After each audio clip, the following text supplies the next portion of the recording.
The longest wait.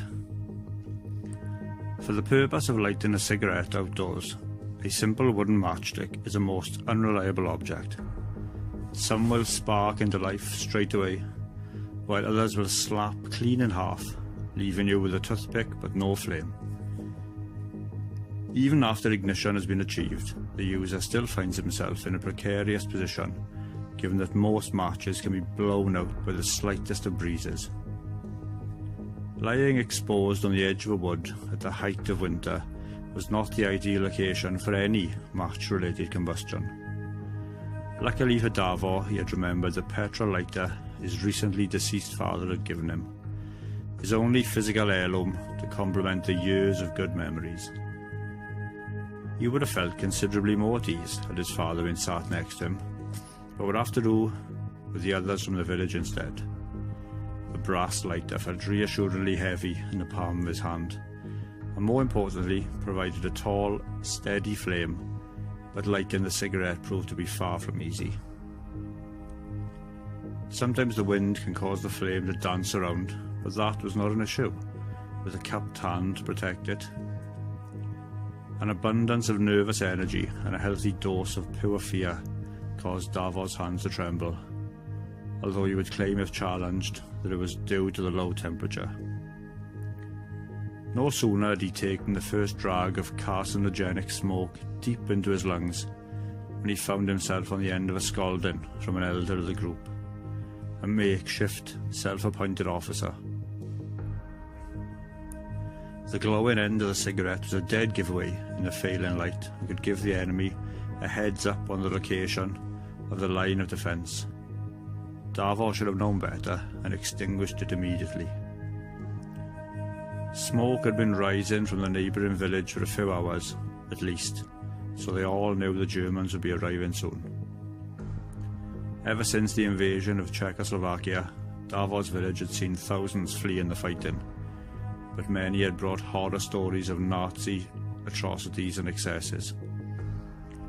The army were either fighting or had already surrendered, and so it had been left to the men of the village to defend the population, even those barely into manhood, such as Davor. With a collection of bolt-action rifles, some aged pistols, and not even a single hand grenade, they waited and hurriedly dug out holes in the earth, 23 men in total, ranging from the age of 18 to 62. The only road from the west ran from one wood to another, but had to cross a flat plain. The defenders' foxholes overlooked that very plain. The plan was to cut the Nazis down while they were exposed on the open ground. A solid plan that they all had faith in. Davor's gut turned somersaults when a lone figure burst from the opposite tree line and began sprinting toward their position, as though the devil himself were giving chase. The scout they had sent ahead brought the news they had feared. The German invaders were moments away. The opposite woodland suddenly came alive with the rumble of diesel engines and the buoyant shouting of victorious, confidence-high soldiers. Their garbled German voices sounded so alien to the villagers, making the incoming threat all the more ominous. The enemy chatter went on for what seemed like ages, which put Davor and the others on an even more of an edge than they were previously.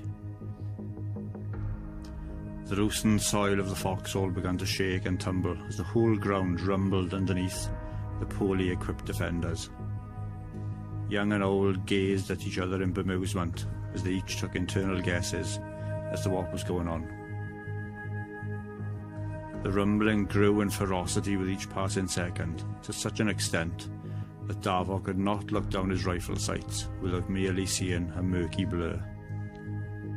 The defenders whispered amongst themselves until the first green and brown mottled half-track emerged from the tree line into the field. That sight in itself was worrying enough, but when one and then two terrifying panzer-shaped behemoths rolled into view, the menfolk unleashed a collective gasp. Dozens of German soldiers leaped from the tree line, swarming behind the armour in their shadowy grey uniforms, with professional purpose. The farmers and labourers had not a chance in hell, and each man knew it. Davor awaited the inevitable retreat, but instead, the self-appointed leader instructed, "Let them get to within 100 yards, and then cut them down." The ambush was still on, but each man knew it would not end well. Davor forced his lighter into the ground, so that it would not be taken as a trophy after his death, and then he took aim. The end.